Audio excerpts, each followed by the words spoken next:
Good morning, family. This is Ricky, and welcome to Hope for Today. It's Monday, and I want to encourage you, get up out your bed, bend the knee, and thank God for another day. This week, we're going to act like a thing is so, even though it ain't so, in order that it might be so, because God said so. It's our fourth and final week here at Hope for Today in the Holy Land. And dear brothers and sisters, I'm literally sitting and standing inside the Garden of Gethsemane.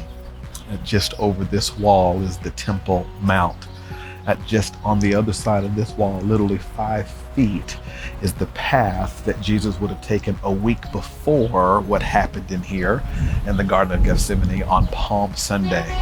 Literally taking that donkey down this road, down the Kidron Valley, and then up into the temple steps.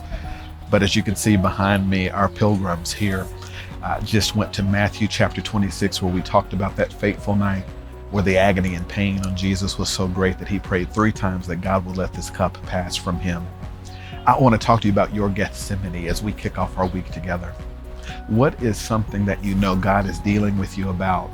For some of you, God is even troubling you about, that he won't leave alone. And yet your prayer has been, God, if there's another way to go about this, Lord, would you show it to me? But just like Jesus learned in the Garden of Gethsemane, you're in a season of life where you're learning that that cup's not going to pass. And God wants you to have an open hand and to trust his way of doing things above your way of doing things.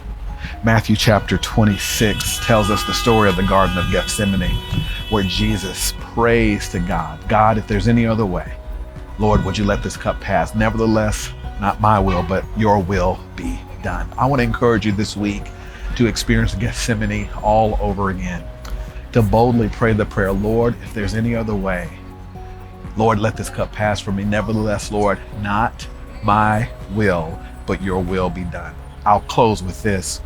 There's peace on the other side of obedience. There's often clarity on the other side of obedience. There's purpose and contentment and resolve on the other side of obedience. And maybe this crux that you're holding in your life is so great that nothing else will truly fix it but you saying, okay, God, I'm yours. I give up the fight. Not your will, but my will be done. Happy Gethsemane week at Hope for Today. Let's get into the will of God, because here, in what was historically the most dangerous place in the world, on the other side of obedience from Christ to the Father, became the safest place in the world, the will of God. That's Hope for Today. I'll see you next time.